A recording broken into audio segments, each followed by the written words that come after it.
Vamos a reflexionar esta ya tarde, en este segundo servicio, en el texto de Miqueas, capítulo 6, versículos 1 al 8.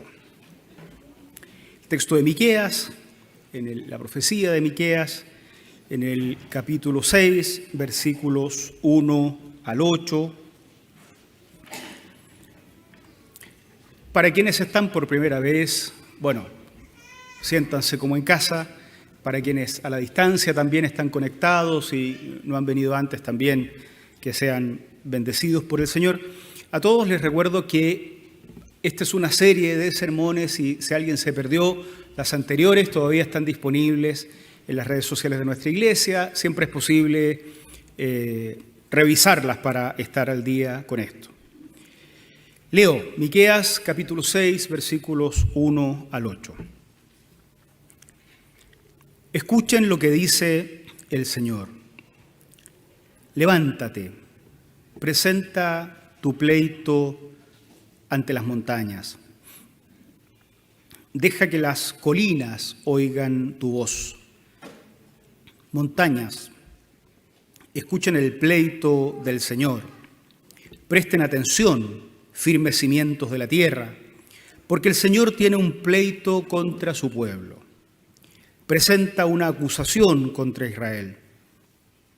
Pueblo mío, ¿qué te he hecho? ¿En qué te he ofendido? Respóndeme.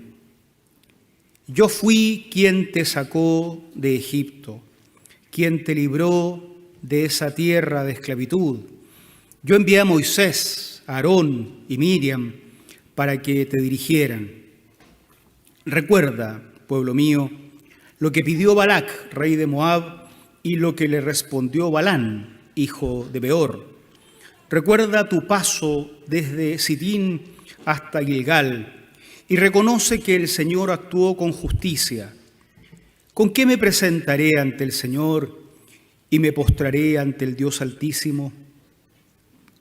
¿Podré presentarme con holocaustos o con becerros de un año? ¿Se complacerá el Señor con miles de carneros o con 10,000 arroyos de aceite? ¿Ofreceré a mi primogénito por mi delito, al fruto de mis entrañas por mi pecado? Él te ha mostrado, oh mortal, lo que es bueno y qué es lo que espera de ti el Señor. Practicar la justicia, amar la misericordia y caminar humildemente ante el Señor, ante tu Dios.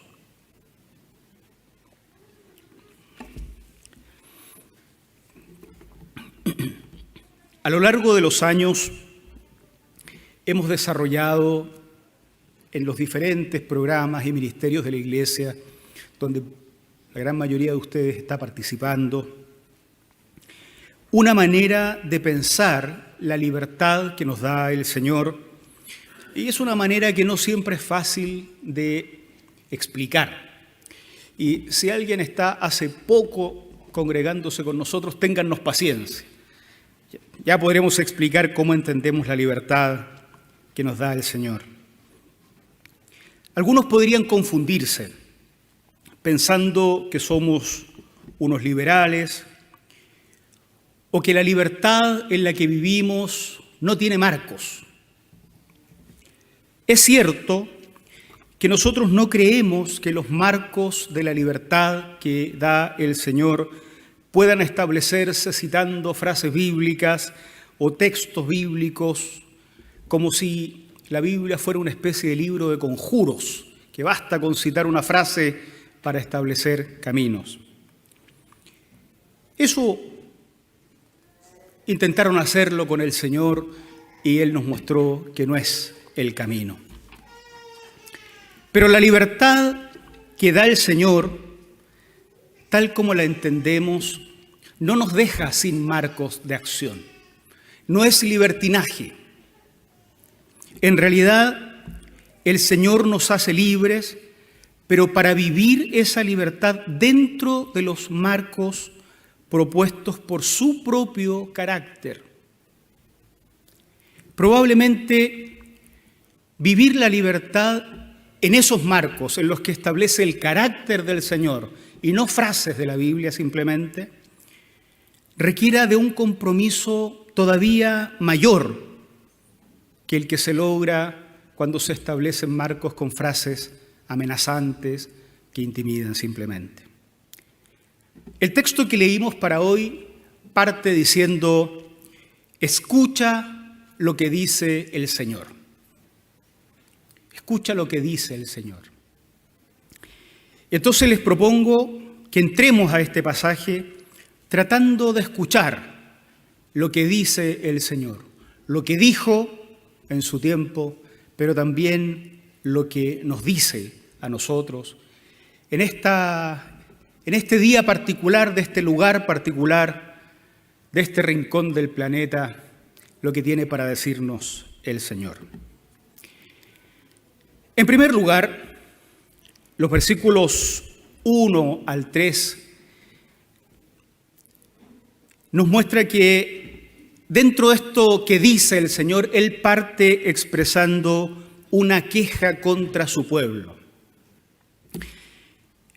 Escuchen lo que dice el Señor: levántate, presenta tu pleito ante las montañas, deja que las colinas oigan tu voz.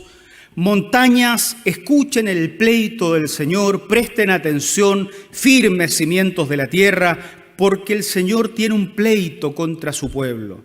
Presenta una acusación contra Israel. Pueblo mío, ¿qué te he hecho? ¿En qué te he ofendido? Respóndeme. Casi todo lo que está en la profecía de Miqueas se expresa en términos poéticos. Es una especie de gran canto que dramatiza cosas, como que a veces habla Dios, a veces habla el pueblo, a veces habla el profeta. Es un diálogo que se expresa de esta manera. Probablemente porque de esta forma era fácil memorizar estas profecías en una época donde la oralidad dominaba todo. No había un conocimiento esparcido profusamente sobre cómo leer, ¿no? La alfabetización no era mayoritaria. La imagen es la de un juicio que en la antigüedad se tenía en las puertas de la ciudad. No había un palacio de tribunales ni un edificio con salas para juicios de este tipo, sino que se entablaba en las puertas de la ciudad. Allí, a vista y presencia de todo el pueblo, eran convocados los líderes principales de los pueblos, los ancianos del pueblo se llamaban, de tal forma que ellos participaran como testigos de aquello que se estaba haciendo. Entonces uno presentaba la queja, el otro se defendía, había testigos y los ancianos del pueblo zanjaban la situación. Esta es la imagen de fondo acá. Dios está presentando una queja en contra de su pueblo. Los testigos no son seres humanos. Nadie es tan grande para testificar a favor de Dios o a favor del pueblo. Los testigos son los montes, las montañas, el firmamento, los cimientos de la tierra, todo aquello que incluso es anterior al ser humano. Esos son los testigos de lo que Dios ha hecho y lo que va a presentar a continuación. En ese contexto, el Señor pregunta: pueblo mío, ¿qué te he hecho?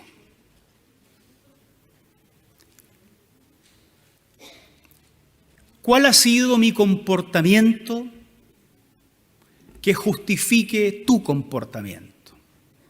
Para los que vienen desde antes con esta serie de sermones, recordarán que en los capítulos anteriores el pueblo es acusado de vivir todo tipo de corrupción. Todo tipo de corrupción. Sus jueces, su liderazgo religioso, su liderazgo político,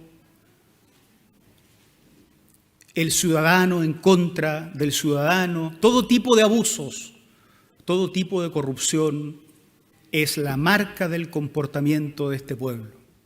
Ni la ciudad sagrada se salva de la corrupción a todo nivel y en todos los planos de existencia.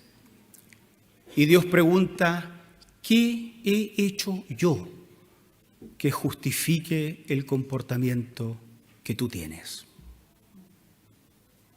¿Qué te he hecho? ¿Qué aspecto de mi comportamiento justifica el tuyo? Así parte la queja y así parte este llamado que hace el Señor a escuchar lo que Él tiene para decir. Lo primero que tiene para decir es esto. ¿Qué aspecto de mi comportamiento justifica el tuyo? En segundo lugar, el Señor expone lo que ha sido su comportamiento en la historia. Les ha preguntado, ¿no? ¿Qué he hecho mal? ¿Qué justifica lo que tú haces? Esto es lo que yo he hecho, va a decir el Señor. Versículos 4 y 5. Yo fui quien te sacó de Egipto, quien te libró de esa tierra de esclavitud. Yo envié a Moisés, Aarón y Miriam para que te dirigieran. Recuerda, pueblo mío, lo que pidió Balac, rey de Moab, y lo que le respondió Balán, hijo de Beor. Recuerda tu paso desde Sitín hasta Gilgal y reconoce que el Señor actuó con justicia. Esto es lo que he hecho. Él expone ahora sus acciones. Te saqué de Egipto. Así partió todo. ¿Es malo? ¿Hice algo mal al sacarte de Egipto? Eras esclavo. Yo te saqué de Egipto. Te di un liderazgo. No hubo que andar a tumbos por todos lados. Había una dirección de ese pueblo. ¿Es eso malo? ¿Eso justifica el comportamiento de ustedes como pueblo? Y luego pasa a recordar otros episodios que algunos de ustedes, lectores del Antiguo Testamento, podrán recordar. Él le dice, recuerden lo que pidió Balac y recuerden lo que respondió Balán. Es una historia que aparece relatada en el libro de Números. Nosotros no la vamos a leer porque es una historia larga y eso va a quedar como tarea para la casa entonces, ¿no? Desde el capítulo 22 en adelante se narran estas historias. Efectivamente, el rey Balac mira desde un monte y en la llanura está acampando el pueblo de Israel. El pueblo de Israel viene avanzando, ha salido del desierto, está a punto de entrar a la tierra prometida cruzando el Jordán. Balac ha oído que este pueblo lo conquista todo y tiene terror. Entonces se le ocurre mandar llamar a un profeta para que maldiga al pueblo, a Balaam o Balán, como dice nuestra versión. Le dice, mira, te ofrezco todo lo que quieras, todo lo que está en mi palacio, si me maldices a este pueblo. Porque si lo maldice este profeta de Dios, el pueblo va a dejar de avanzar, no va a poder conquistar. El resto de la historia, algunos de ustedes la conocen, si no la conocen tienen que leerla, ¿no? Balaam, finalmente por indicación de Dios, acompaña a los emisarios de Balac. En el camino una mula, la mula del propio Balaam, no quiere seguir caminando. Balaam la golpea, no se da cuenta que la mula estaba viendo a Dios que se había puesto en el camino, el ángel del Señor. La mula tenía la capacidad de ver lo que el propio profeta no podía ver. Finalmente llegan, voy a hacer el resumen y el detalle ustedes lo leen después. Spoiler también, ¿no? Finalmente, cuando tiene que maldecir al pueblo, Balaam lo bendice. En vez de hablar palabras negativas, habla palabras buenas y al avisorar el futuro, percibe la victoria del pueblo y no su maldición. Balac se enoja muchísimo, lo hacen varias veces, nunca puede maldecirlo, solo puede bendecirlo. Años más tarde, Miqueas recuerda esa historia. Yo los saqué de Egipto, les di un liderazgo. Cuando hubo posibilidad de maldecirlos, los bendije. Cuando se me pide destrucción para ustedes, y probablemente la merecían un montón de veces, en lugar de destruirlos, los bendije. Recuerden ahora a Balac en lo que pide y a Balán en lo que hace. ¿Qué les he hecho yo? ¿Qué de mi comportamiento justifica el de ustedes? Y recuerden lo que pasó entre Sitín y Gilgal. Esta es otra historia menos conocida y más simbólica que también pueden leer en los últimos capítulos del libro de Números, un libro del Antiguo Testamento, del Pentateuco. Sitín es la última ciudad, el último punto antes de cruzar el Jordán. Del otro lado del Jordán está la tierra prometida, el río Jordán. Sitín es el último punto y Gilgal es el primer punto del otro lado. Después que pasa lo de Balán y Balac, el pueblo de Israel se mezcla con los pueblos vecinos y termina adorando a los dioses de los pueblos vecinos. Dios estuvo a punto de destruirlos un montón de veces, pero justo ahí, antes de cruzar el Jordán, con mayor razón, murieron muchos israelitas en esa oportunidad. Y sin embargo, Dios cumple su promesa y los hace cruzar el Jordán. Salen de Sitín, llegan a Gilgal. Y entonces Miqueas, mucho tiempo después, les recuerda. Y acuérdense no solo del episodio de Balán y Balac, recuerden también que finalmente, aunque no lo merecían, cumplí mi palabra. La expresión final es muy interesante. Reconoce que el Señor actuó con justicia. Fue fiel a lo que había dicho que iba a hacer. La pregunta para el pueblo de Israel es entonces, ¿hay algo en todo lo que he hecho con ustedes? ¿Hay algo en lo que ha sido mi comportamiento histórico? ¿Hay algo en lo que les he dado? ¿Algo en mi comportamiento que justifique lo que ustedes hacen? Es casi una pregunta retórica. La respuesta es evidente. Nada. ¿Cómo haberlos sacado de Egipto? ¿Cómo haberle dado liderazgo? ¿Cómo haberlos llenado de bendición cuando podría haberles dado maldición? ¿Cómo ser fiel y llevarlos a la tierra prometida aunque no lo hubieran merecido? ¿Cómo todo aquello justifica el comportamiento corrupto, opresivo, injusto, inmisericordia del pueblo de Israel? No. ¿Qué les he hecho? Nada, solo bendición. En tercer lugar, el Señor expresa en el texto de Miqueas cómo espera Él que sea el comportamiento del pueblo. Dentro de esta performance poética, el versículo 6 parte como si estuviera hablando el profeta representando al pueblo. ¿Con qué me presentaré ante el Señor y me postraré ante el Dios Altísimo?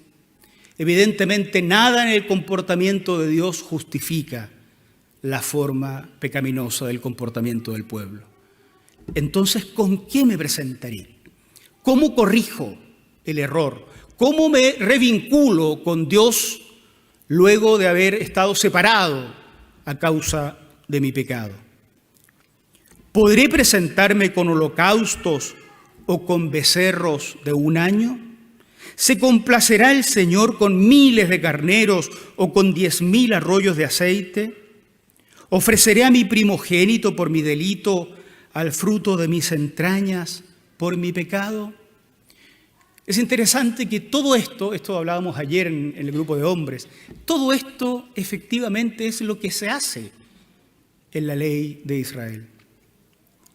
Esto es lo que está normado en esta forma sacerdotal de comportamiento. Todo esto es una normativa litúrgica. Efectivamente había que ofrecer animales en sacrificio. Efectivamente, cuando se ofrecían ofrendas de cereal, la harina refinada se mezclaba con aceite. Efectivamente, todo esto estaba pedido dentro del sistema litúrgico de Israel. Entonces el pueblo, o Miqueas representando al pueblo, dice, puedo hacerlo todo aquello, ¿con qué me presento ante ti? He cometido un error, reconozco que nada del comportamiento tuyo, oh Dios, justifica mi comportamiento. ¿Cómo lo arreglamos? Más animales, más aceite, más sacrificio.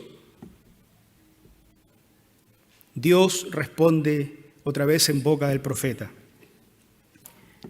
Él, verso 8, te ha mostrado, interesante, no te ha dicho, no te ha escrito, Él te ha mostrado, oh mortal, lo que es bueno y qué es lo que espera de ti el Señor. Él te lo ha mostrado. Aquí es donde nosotros que tenemos una Biblia completa, intentaríamos buscar en qué parte del Antiguo Testamento dijo Dios que había que hacer en estos casos. Pero Miqueas no los está mandando ni a leer ni a oír. Él te ha mostrado. ¿Dónde me ha mostrado lo que espera de mí? En los versículos anteriores está. Te ha mostrado en la historia lo que Él espera de ti. En lo que Él ha hecho, ha mostrado lo que espera que hagas. El comportamiento de Dios se establece como marco del comportamiento del pueblo. Él te ha mostrado, oh mortal, lo que es bueno. ¿Y qué es lo que espera de ti el Señor? Lo mismo que el Señor había hecho en su historia con nosotros. Practicar la justicia, amar la misericordia y agrega caminar humildemente ante tu Dios. En la realidad, lo que Dios ha hecho y que ahora les ha recordado, porque uno suele olvidarse de las cosas que Dios hace en la historia, ¿no? En lo que Dios ha hecho está el modelo de lo que espera que hagamos nosotros. ¿Qué determina los marcos de nuestra libertad? ¿Dónde buscamos lo que debemos hacer con la libertad que nos dio el Señor? ¿Vamos a buscar el texto bíblico que más nos acomode? ¿Vamos a buscar la frase que justifique lo que hacemos? Especialmente en el texto de hoy, pareciera que todo lo que dice el Señor de sí mismo, lo dice para hacernos saber lo que Él espera de nosotros. Los marcos en los cuales somos llamados a vivir la libertad que nos da el Señor están dados por lo que conocemos que el Señor hace con nosotros y ha hecho con nosotros en la historia. Él resume lo que pide en la misma línea de lo que Él hace: justicia, misericordia, y agrega sometimiento a Dios. Con ese horizonte debemos pensar en nuestro comportamiento. ¿Hay algo en el comportamiento de Dios que justifique que actuemos en injusticia? ¿Hay algo en el comportamiento de Dios que justifique que seamos injustos en nuestros hogares, en nuestras familias? en la vida de la iglesia? Los pastores hemos discutido esto internamente. ¿Hay algo en el comportamiento de Dios que justifique la injusticia en el servicio pastoral? En los ministerios en los que participamos. ¿Algo en el comportamiento de Dios justifica la injusticia en las finanzas, en la liturgia, en mujeres, en los hombres, en los jóvenes adultos? ¿Algo en el comportamiento de Dios nos habilita a vivir en injusticia? ¿Hay algo en el comportamiento de Dios que justifique que seamos nosotros inmisericordes? En nuestros hogares, en la iglesia, en los ministerios. ¿Hay algo que me habilita para sentarme y decir respecto de mi hermano todo lo que me brota desde la soberbia, desde la ira, desde la envidia, sin misericordia alguna, porque él o ella erró? ¿Algo en el comportamiento de Dios justifica lo inmisericordes que somos en la vida de la iglesia?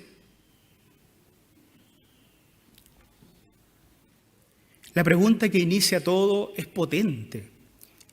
¿En qué te he ofendido? Esta expresión, algunas Biblias lo traducen, ¿en qué te he molestado? Es difícil de traducir. Es como, ¿cómo te he incomodado? ¿Cómo te saqué de tus casillas? ¿Qué he hecho para hostigarte, para hostilizarte? Ofensa fue la palabra que encontró esta versión para englobarlo todo. ¿Hay algo en el comportamiento de Dios, hermanos y hermanas, que justifica que nos ofendamos?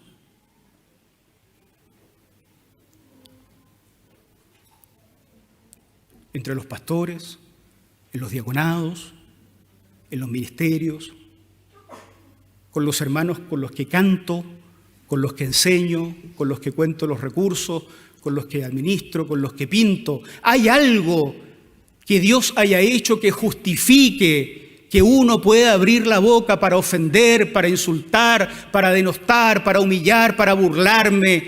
¿Algo de lo que ha hecho Dios justifica que pueda públicamente humillar o en privado denostar?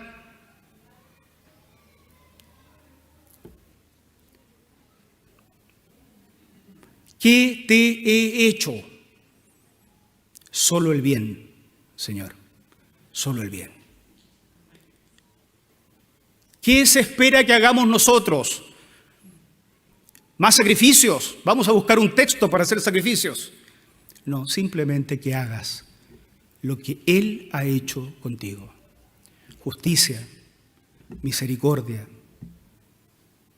no ofender.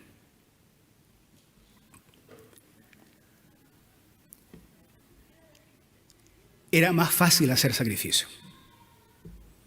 Era más fácil comprar aceite. Era más fácil comprar animales.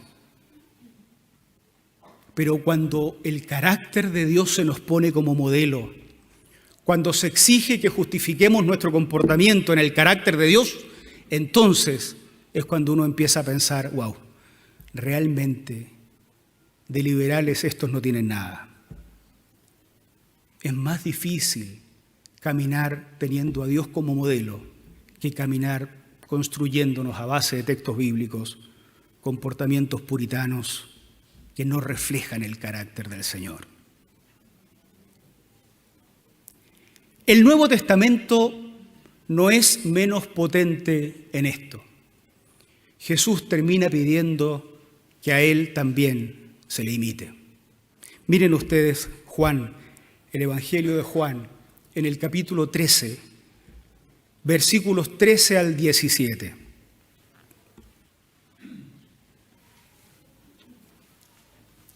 Ustedes me llaman Maestro y Señor, y dicen bien, porque lo soy. No hay una falsa humildad en Jesús. Ustedes me llaman maestro y señor y dicen bien, porque lo soy. Pues si yo, el Señor y el Maestro, les he lavado los pies, también ustedes deben lavarse los pies los unos a los otros. Les he puesto el ejemplo para que hagan lo mismo que yo he hecho con ustedes. Les aseguro que ningún siervo es más que su amo y ningún mensajero es más que el que lo envió. Entiendan eso. Dichosos serán si lo ponen en práctica. El día que el Señor en su comportamiento nos muestre injusticia, por favor, sintámonos todos con la libertad de ser injustos. El día en que el Señor se muestre inmisericordia y nos deje de este lado del Jordán porque no merecemos cruzar el Jordán, siéntanse con toda la libertad de ser inmisericordias con el que está a su lado, con el otro que conocen, con el que se juntan y con el que no se junta. El día que ustedes puedan decir, el Señor me ofende, el Señor me denosta, el Señor se burla de mí, siéntanse con toda la libertad de denostar, de ofender y de burlarse. Mientras eso no pase, Él nos ha mostrado lo que espera de nosotros. No lo vaya a buscar a un monte, no lo vaya a buscar a un momento de éxtasis, no va a bajar un profeta hablando en lenguas a decirle lo que el Señor ya nos ha mostrado en la historia.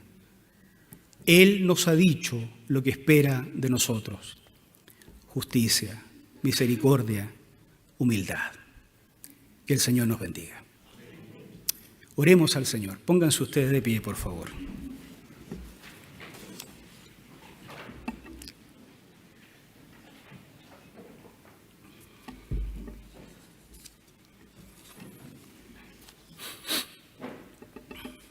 Señor, nada en tu comportamiento nos habilita y justifica la manera en que somos, contigo, con nuestros hermanos, con nuestras hermanas. Queremos pedir perdón. Queremos pedir la fuerza de tu Espíritu Santo para hacer lo que ya sabemos que pides de nosotros. Cambia nuestro comportamiento. ¿Cuántos a nuestro lado se han sentido ofendidos? ¿De cuántos nos hemos burlado? ¿Cuántos han sido humillados, estando presentes o ausentes? ¿Cuántos han recibido nuestra actitud inmisericordia? Nuestros seres queridos, hijos, hijas, padres, madres, abuelos, tíos, parientes, hermanos con los que caminamos juntos en los ministerios, en la iglesia y en la vida cristiana, han experimentado de nuestra parte una falta de misericordia cuando en realidad de tu parte solo recibimos misericordia. Perdona nuestro pecado. Pero junto con perdonarnos, danos la gracia de tu Espíritu para hacer lo que ya sabemos que hay que hacer. Transforma nuestro corazón. Oramos por nosotros que somos una iglesia que nos vemos todo el tiempo, que cantamos juntos, que oramos juntos. Oramos por cada uno de nosotros y oramos también por quienes están a la distancia. Quienes a la distancia sirven en el pastorado o en la enseñanza o en el canto, para que también a ellos, donde estén y tal vez en sus propias iglesias, también los modifiques. Porque así como tú no nos has ofendido nunca, no debiéramos nosotros hacerlo, Señor. Danos esa gracia para hacer lo correcto. Bendícenos como iglesia, porque somos conscientes de la necesidad que tiene este mundo de que tu iglesia camine en tus pasos. Somos muy conscientes de la necesidad que hay en esta sociedad de que tu iglesia viva con un estándar diferente a la pecaminosidad que se vive por todos lados.